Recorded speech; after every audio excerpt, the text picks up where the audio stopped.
How are you today, Pete? I'm really well, thank you, Jamie. Thanks, appreciate having us on. You're at your girlfriend's house, which is quite funny to be fair. I'm good there, man. You okay? Yes, I'm doing well. It's a bit of different scenery. Obviously, I've tried to have you.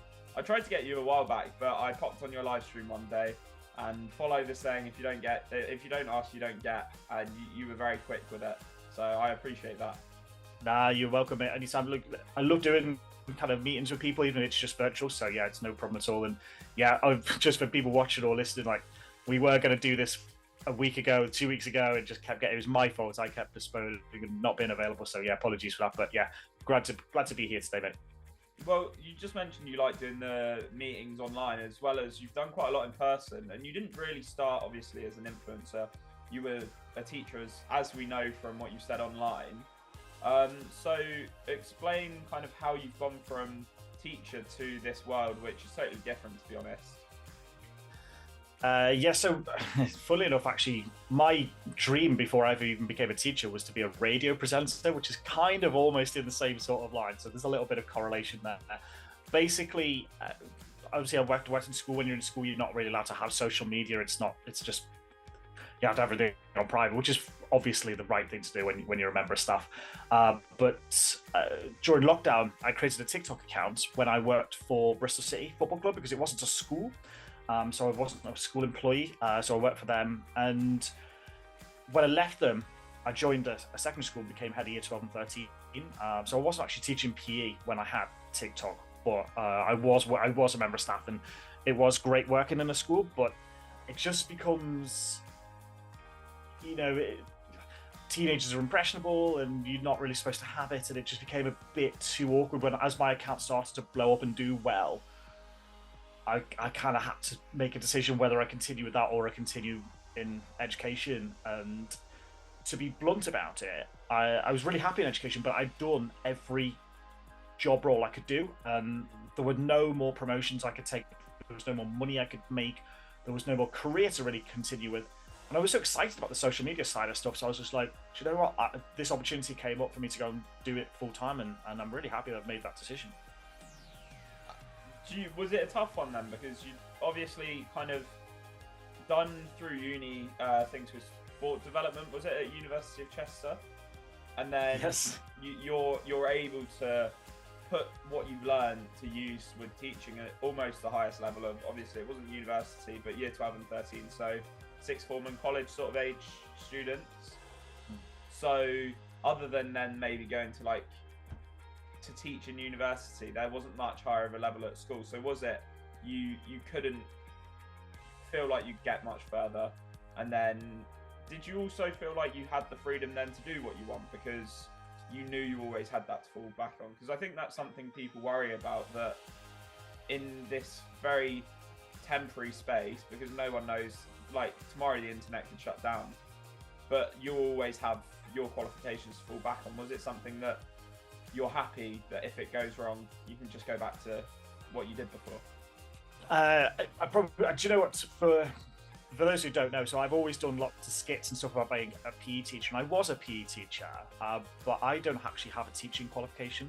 So when you talk about that in terms of, it made the decision easier, because I don't think if you were wanting to go back into the world of teaching, I don't realistically see that I could. I don't think that opportunity would be there, just because of how open all the interpretation is of the content you've created and things like that is. And I think it would be very, very difficult. I do think you could go, I mean, I used to support students with their mental health and stuff like that. I do think there's opportunities to go into social welfare or something like that, something more along those lines, rather than going back into a school.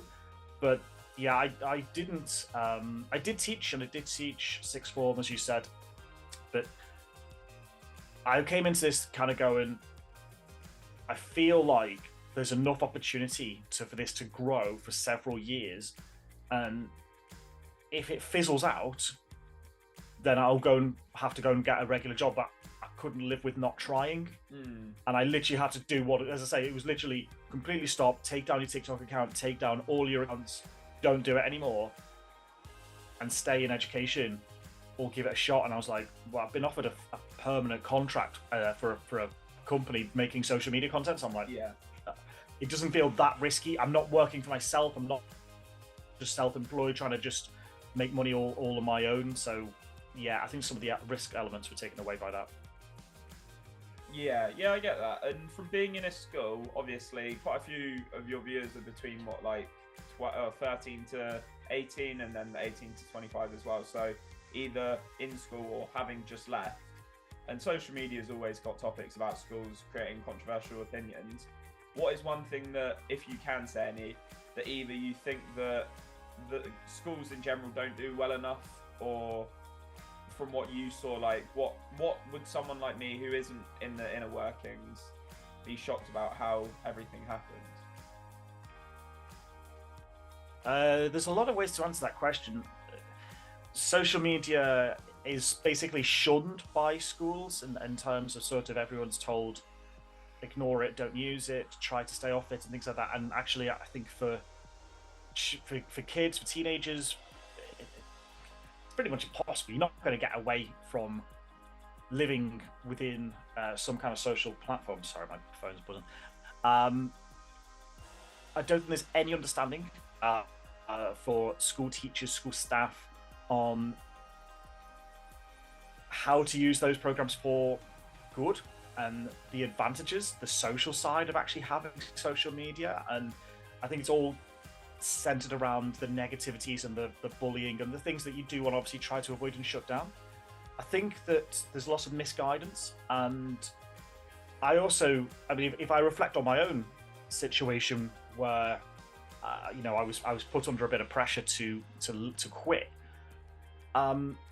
I was always very aware that I worked in a school, and none of my content had swearing or any controversial topics within it. Might not be to everyone's taste or whatever, that's fine, but there was nothing seedy or disrespectful about it ever.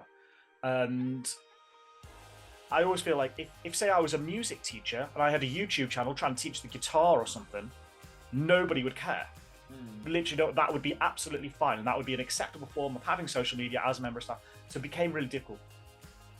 I think young people are always going to use social media, and I don't think schools are in any way teaching the good of it. They're not teaching how to use it. They're not teaching practical things like how to create like those blind rank lists and things like that you can make on TikTok. You can make those yourself, but schools don't want to teach it. Schools don't want kids involved in it. I'm like, we've got to catch up.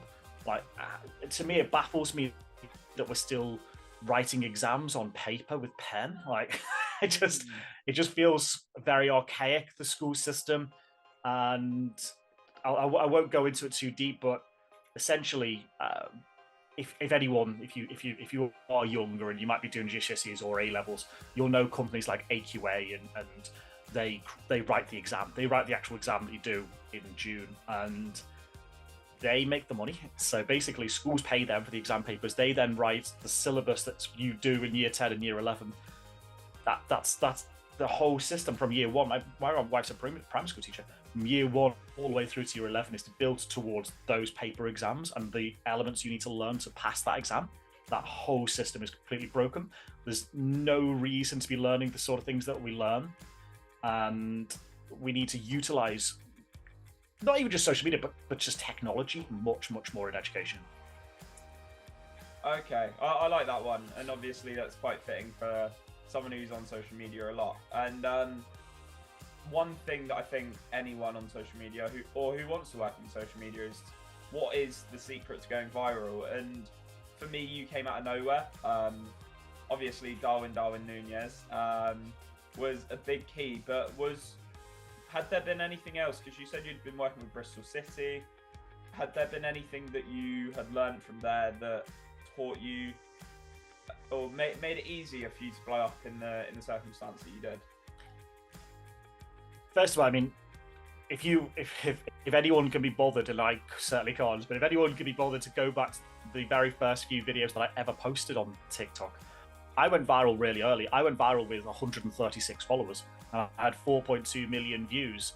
You don't need a massive following. You don't need to have a huge fan base, as it were, to go viral. You need something that people either find very entertaining or funny, or memed, which is obviously the Darwin Nunez thing, or that people just share. So the first video I went viral with was my razor, my shaver. Literally just went, oh lads, if you don't like shaving, get one of these. That was the video. It was awful. I'm literally wearing a dressing gown. It is not well produced. It is not. It was before I knew anything about how to properly make content. Went all across America, all across Canada. Everyone loved it, and it massively blew up, and it was incredible. You can go viral off little things. I had a viral for downing a Sprite and burping because the burp was loud. Like, do you know what I mean? Like, anything that's kind of funny can do really, really well. I can't really give you the gift on how to go viral, because if I had that, every video I make would go viral. But you need to create a reaction out of something. So either the general consensus either needs to be something like I just said with the shaver, where it was something people were like, wow, that's actually really awesome. So they share it with their friends to be like, have you seen this? It needs to be funny. The burp one, for example, with the Sprite challenge was funny. Or it doesn't have, well, it's not nice to say this, but something where people might make a meme or something out of it because it's a bit cringy or over the top or outrageous. So I don't really know how to answer your question about going viral, but yeah, I've been a bit lucky. I think I've gone, I don't know, maybe 15 to 20 videos that have hit over 1 million. So yeah, depends how open you are to expressing yourself. Okay, well, I don't know if this question is going to be so as controversial, but no, it's fine. As someone who's been in and around Bristol Rovers, working with Bristol City, the other two I'm not too sure about, but Cardiff, Swansea, Bristol City, and Bristol Rovers, from 1, 2, 3, and 4, who would you say is the biggest club down to the smallest club? Cardiff are the biggest. So I would go Cardiff, Bristol City.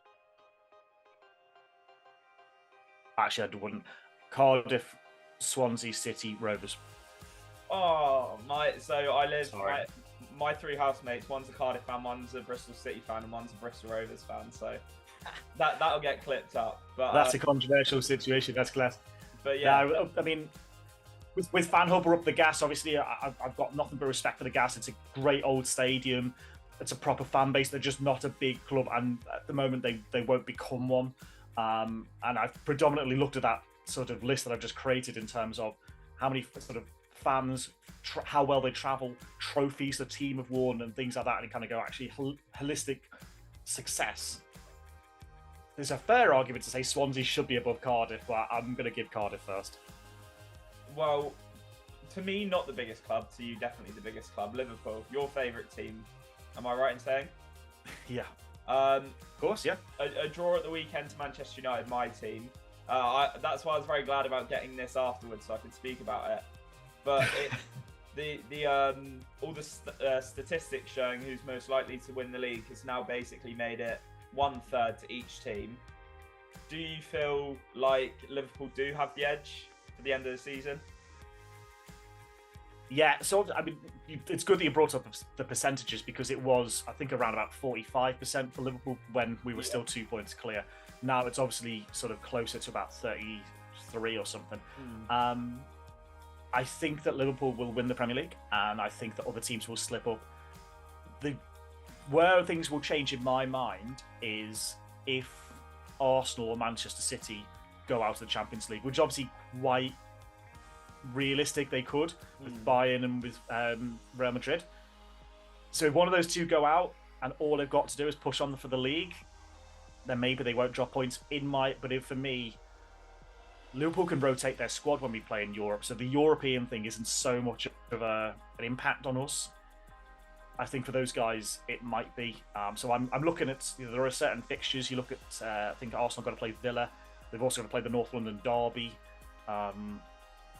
There's a lot of games still to play. I don't think all three teams are going to get maximum points from the rest of their games. That's very interesting. And obviously, if Liverpool do win, it's Klopp's last season, so a great way for it to go out. Who would you like as the next manager? Or who's your realistic shout? Because obviously Xabi was probably up there, but he said no. Yeah, I mean, as soon as Alonso ruled himself out, which I don't think is the worst thing. I think he's a brilliant manager, and I think he would be great to get in. The problem with bringing, and you'll know this as a United fan, you bring in Alonso, and we get to Christmas and we're struggling, and he has to go. It just tarnishes his reputation. So at the moment, he's still pretty much. I don't know if he's a legend at Liverpool. I mean, he won the Champions League, but he's a well-respected former Liverpool player. Let's just put it like that. So I don't think it's actually the worst thing. I think Amaram is by far the standout candidate from what you hear on the street, as it were. So I think I'd have to go with him. I don't know loads about him. There's no point lying about that. But from what you hear, his style of football is kind of similar budget. So yeah, I'm happy to give him a go. I personally wouldn't say no to De Zerbi as well, but that's a personal choice. Well, if Amarin came in, obviously he's currently managing possibly one of the best strikers in the world, Victor Gyökeres. If he was to bring him in and that became a fight between him and Nunez, and Nunez has to be pushed out, are you still willing to bring Amarim in, or? Oh, okay. So if he was coming and it was like pretty much guaranteed Darwin would be out of the team, or at least not playing regularly. That's a really difficult one because you want it's about the manager. So Liverpool without Jurgen Klopp will almost certainly become a banter club. Like we all literally be fighting for fourth place instead of fighting for first. So if he can come in and be at least close to being as good as Klopp, then yeah, I would accept the fight because I support Liverpool more than I support Darwin. But it's not ideal for me, especially as a content creator. It's not ideal for me. No. And even worse, it's very on the fence answer that, wasn't it? What happens if he went to Man United, Nunez? I'd love him. I love him so much, but well, yeah. I mean, I do Cameo, and I get probably 1 in 10 will be someone saying, "Oh, my dad supports United, but he loves Darwin Nunez," and I'm like, "How do those two things work?" But fair play. Look, if he went to United or he went to Chelsea or another rival club, it would be, yeah, really frustrating. Do you know what would be the worst thing about it is the fan base would probably do his chant, my chant for him, which would be super annoying as well. But like, I feel like the connection between me and Darwin is only through social media, so it would be fine. It would be fine. I'm still a Liverpool fan more than a Darwin fan. Do you ever think there's a chance you'll get to do something in person? Obviously, there's more and more sort of, I'll say gigs that you're doing around football, charity matches, and they're all doing well and bringing attention. But like there's names like Angry Ginge in there who's doing massive things, and obviously he's got the followers. But it doesn't mean that you couldn't. Would that be something you could see in either the next 6 months or the year, or? I don't really know, to be honest. So I feel like people have asked. If I'm going to slightly divert the question, and I'll come back to you to answer it. People have asked me before whether I think that Darwin has seen the video, and I find it almost impossible that he hasn't. One, because he's actually, before he came to Liverpool, it was quite well known that he was a high user of social media. And two, the songs have been used. The way they've been on Sky and the way they've been on lots of different big platforms. I'm kind of like, it's almost impossible. So I feel like if I were in Darwin's shoes, I'd probably be a bit freaked out and a bit like, I don't know if I really want to meet this guy. He seems a bit weird and a bit over the top. Also, he doesn't speak particularly a lot of English. Yeah. So the whole interview sort of thing that people keep posing me with, do you think you'll ever get to interview him? I don't really think so, no. What I would love is an opportunity to literally shake his hand, get a photo and say thank you. That would be plenty. And I feel like that is realistic. I just need to make the right sort of connections with people, because if Darwin played in the Championship, it would probably be quite easy. You could reach out to the social media guys. They wouldn't be to do. Liverpool really don't need me. Do you know what I mean? Like, Liverpool don't need the fan base that I would bring them, because they've already got it. So it'd have to be something that we work out. We mentioned Angry Ginge. Obviously, Ginge and I are, well, I'd call us friends. I don't know if he would say the same, but no, we've met each other quite a few times and we get along quite well. It's just different for him. Obviously, he gets invites from external people with soccer. So you might have seen that he did get to do a video with Ericsson and with Hoyland. So he got to meet them and do a content piece with them, but because he worked with pro soccer rather than he working with United as a club, and that might be the way that could work. So maybe Sky or someone could help me out. Then yes, I do believe it can happen. I don't know when. Well, that can be your one challenge by 2025 from me. But in general, do you have any goals for the end of the year that you want to either a follower count or a specific view count or just something that you achieve?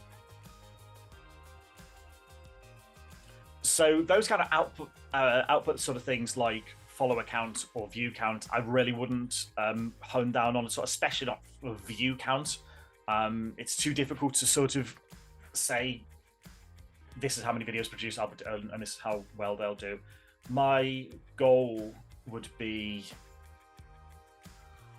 I suppose, I would like to try and continue. I want to do some more longer form content. So I want to do some more YouTube-y stuff. It's far more challenging, obviously, but that would be a goal to try and grow that channel. I want to grow with my company who I work for now called FanHub. So I want to sort of grow. I want them to grow, and that helps me because it means that I can do different types of content. So recently I went to met Marlon Pack, who's the captain of Portsmouth, to do an interview with him, which was really cool. And I don't get to do that as Pete BOC. Like that, I only get that from that connection with work. So I really want them to grow the app to do well and things like this. So I haven't really thought about sitting down for a proper goal. Obviously, you mentioned meeting goal, and that's always going to be kind of on the wish list or to-do list, should it say. But no, not for my own channels. I've not got a specific goal where I go, I really want to achieve that in 2024. Apart from, as I say, just try and grow my YouTube channel. That's always good. And is that Pete, just Pete BOC? Yes, yeah, everything is Pete BOC. Everything I've got, PlayStation, Twitch, everything. Everything is Pete BOC. Perfect. Well, you mentioned FanHub. Could you explain a bit more about FanHub? Maybe a little promo for them. So FanHub are an app for football fans. The guys who actually go to games. People may laugh and say, "Oh, Pete, you don't even go to games." Well, actually, it means that I'm available, and I go to EFL games with football fans. And the app itself basically gives you reward points for free for going to the game. So you've earned it. You don't get it for free for nothing, but you've earned it by going to the game. And you use the points, you can get free beer, free cider, free merch, free tickets, lots of different things you can basically collect towards continuing being a big football fan. So anyone who is a football fan should be using FanHub, unless for some reason you're extraordinarily wealthy and you might not need it. It also tracks your match stats and things like that. There's a few apps that do that. There's a couple of other apps that are rivals for us, but none of them give away free stuff that we do. But yeah, if you want to track your match stats and you want to collect points to get free stuff, I would download FanHub immediately. Perfect. Well, I'll put the link to that in the description. There's my pro. Thank you. I didn't actually ask you at the start, but I got some feedback off one of my mates on the last video I did, and they said they wanted a guest to ask me a question. And I know I'm very much putting that on you now, so you didn't have any clue, so it doesn't really help you. But if you had either a question for me or any feedback for how I do this, because this is what I want to do in the future, much more in person like you did with Marlon Pat. But at the moment, it's mostly on here. But yeah, either feedback or a question or something, or some advice maybe. Only three totally different things. Jimmy, I suppose obviously I don't really know you that well. I didn't do research on you, and you did. So so this isn't a piece of advice, but it's something that you've done well. When I have done the interviews with the footballers in particular, it makes it so much smoother if you kind of already know a bit of the answers they're going to say, and you sort of just guide them along so you get the content that you want to get out of them in the nicest possible way. So doing your research is massively important, so well done for doing that, obviously, with myself. I wouldn't worry about things being virtual, mate, because almost every podcast I've done, with the exception of obviously going on Pitch Side, because it's a huge podcast or a huge live stream, most of them are done in this way, and that's quite accepted, so I wouldn't worry too much about that. I suppose if you wanted to ask a question, it would be kind of, are you honing purely on football, sport? anyone? Like, what's your sort of goal in terms of what your audience? What do you want to kind of reach to them? What by interviewing certain people? I think so. My first interview I did was with Gio. Well, first actual one was Hunter Orrell, the Crawley Town owner, and I did. I know Hunter. And yeah, that you did in in person. person. Well, That's good. yeah, that was like 2 months into uni. I DM'd him, went along to the first round FA Cup game where some of the side men were meant to be, and that's kind of why I actually did it, because I was like, if I can get these in there as well, that's like great first video. And that, as it went on, it's kind of the consistency and like struggling to keep it consistent. But back then I used to be called Jamie Talks Sport, because like football's my main sport, but basketball, know a little bit about F1. Like there are some sports that I like to cover because I'm a fan of, but like football is the passion, and I would say everyone except Gio, who's Logan Paul's editor, which came from the boxing side of things. All my interviews have been kind of football people or just football focused. And I think at the moment I use it as an opportunity to kind of network and get people and show that I'm not just somebody, like a random person. Like I can do the job good, and that's why it's good to know that you've got a connection with FanHub and you do interviews yourself, because just by chance maybe one day you get asked, do you know anyone who's any good at this stuff, and you like the work I've done, and hopefully that works. Or I've spoken to a few people off Sky Sports and hopefully that works. And it's just being known, because the worst thing is that you're forgettable or no one knows you. So even if I'm not doing very well at marketing myself online, in person in these calls, people know me, and I like to think that I display myself pretty well. No, that's very good, mate. So it's a good answer to that as well. Yeah, it's really cool to hear that you've made those sort of connections yourself. Like I know Hunter as well. I've spoken with Hunter. He's a nice guy. In fact, I spoke to him quite recently. He's coming back, he said, in a couple of months. I know he's been away for a long time from Crawley. It's really cool that you got Gio, mate. I know you say that's maybe not necessarily someone that as connected with sport, but that's a really cool connection. And you know, it's like you're an artist. You have to have kind of a book to be like, look, these are the people I've met, and these interviews, and this is my style, and this is what I've done. And then a job, it might come up, as you say, like with Sky or freelance or whatever, and you can be like, look, I'm not a beginner, and that's really cool. So you've done really well, mate. Thank you very much. And yeah, like I said, if you ever need anyone at FanHub, just let them know. Yeah. You've got my details. But yeah, I think that's all for me for now. If there's anything else you want to promote, as you said before, if you want to reiterate all your socials, everything will be linked down below. Yeah, it always feels weird to kind of plug yourself in that way, but like everything I do, I just try to call myself Pete BOC, even though that's not actually my real name. So it's Pete BOC on Twitch, Instagram, PlayStation, as I mentioned, YouTube, TikTok, of course. I think that's everything. But yeah, anyone who wants, I get a lot of people asking me about sort of Cameo and stuff like that. So yeah, I'm always available on there, which is a platform that's really helped me out quite a lot, and it's a nice connection with people. But yeah, please come and watch my live streams. I live stream every Liverpool game. Yeah, it's a nice community. So yeah, come and join in. Even if you're not a Liverpool fan, if you just like football, like just come and join and say hello. Perfect. Well, thank you so much for coming on. I really appreciate it, and I hope I got the best that I could out of you. I mean, I didn't sing, so that's pretty good. You've done well there. Well, thank you so much, Pete. No, it's good, man. You did a really good interview. Thank you, JV. Take care of yourself, mate. Yeah.